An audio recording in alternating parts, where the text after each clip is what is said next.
महाराष्ट्र नवनिर्माण सेना यानी MNS chief Raj Thackeray 6 साल बाद उद्धव ठाकरे के घर मातोश्री पहुंचे। इस दौरान राज ठाकरे ने शिवसेना चीफ उद्धव ठाकरे को गले लगाया और बुके देकर जन्मदिन की बधाई दी। मौका उद्धव ठाकरे के जन्मदिन का था। इससे पहले आखिरी बार 6 साल पहले 2019 में राज ठाकरे मातोश्री पहुंचे थे। उन्होंने उद्धव परिवार को अपने बेटे अमित की शादी में आने का न्योता तब दिया था, लेकिन राज ठाकरे 2012 में मातोश्री पहुंचे थे और उस समय बाला साहब ठाकरे बहुत बीमार थे। 5 जुलाई को 20 साल बाद उद्धव और राज ठाकरे मुंबई के वर्ली में एक रैली में एक साथ एक मंच पर आए थे। इस मौके पर दोनों की तरफ से आगे साथ मिलकर के राजनीति करने के संकेत दिए गए थे। उद्धव को शिवसेना का मुखिया बनाने के बाद से ही दरअसल राज ठाकरे ने एक अलग पार्टी बना ली, एमएनएस महाराष्ट्र नवनिर्माण सेना, मनसे जिसे महाराष्ट्र में कहा जाता है। लेकिन तब दोनों के रिश्ते अच्छे नहीं थे। विवाद के बाद अलग अलग रास्ते अख्तियार किए गए। लेकिन अब महाराष्ट्र में हिंदी को लेकर जारी विवाद के बीच उद्धव ठाकरे और राज ठाकरे ने मराठी एकता पर 5 जुलाई को मुंबई के वर्ली डोम में एक रैली की और इस मौके पर दोनों की तरफ से आगे भी साथ मिलकर राजनीति करने के संकेत साफ दिए गए।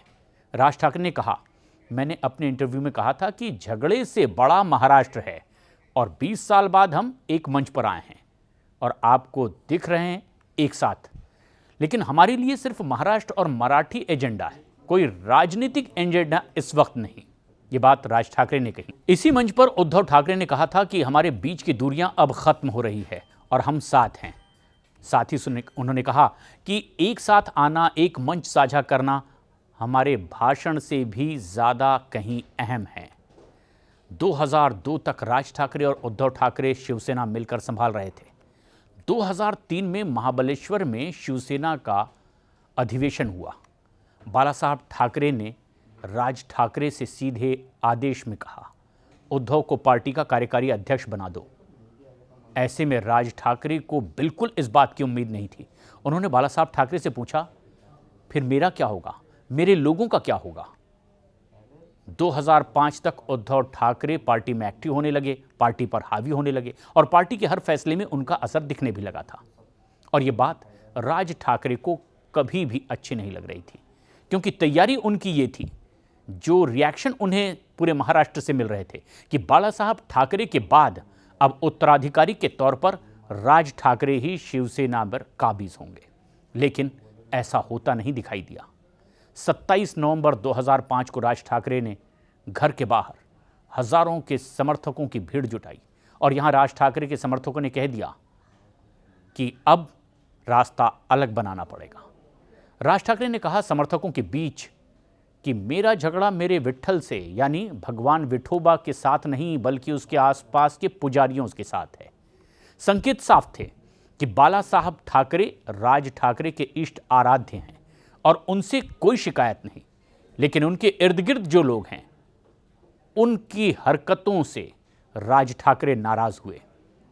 जो राजनीति की ABC भी नहीं जानते वो बाला साहब ठाकरे के इर्द गिर्द थे। यह दावा राज ठाकरे ने किया और कहा कि मैं शिवसेना के नेता पद से अब इस्तीफा दे रहा हूं। बाला साहब ठाकरे मेरे भगवान थे और रहेंगे। 9 मार्च 2006 को शिवाजी पार्क में राज ठाकरे ने इस ऐलान के बाद अपनी नई पार्टी का ऐलान कर दिया, महाराष्ट्र नवनिर्माण सेना, एमएनएस, महाराष्ट्र में जिसे मनसे कहा जाता है। राज ठाकरे ने मनसे को मराठी मानुष की पार्टी बताया और कहा कि यही पार्टी महाराष्ट्र पर आगे राज करेगी। सालों से राजनीतिक रूप से अलग रहे ये दोनों ठाकरे भाई अभी जुलाई के महीने में शुरुआत के दिनों में ही एक बार फिर एक साथ मंच पर दिखाई दिए। हिंदी भाषा स्कूलों में अनिवार्य करने के फडणवीस सरकार के फैसले का विरोध इन्होंने किया और सरकार ने जब फैसला वापस लिया तो दोनों ने 5 जुलाई को विजय रैली निकाली। उद्धव ठाकरे ने यह संकेत साफ दिए कि आने वाले नगर निगम के चुनाव साथ मिलकर लड़ सकते हैं और कहा कि हम साथ आए हैं साथ रहने के लिए।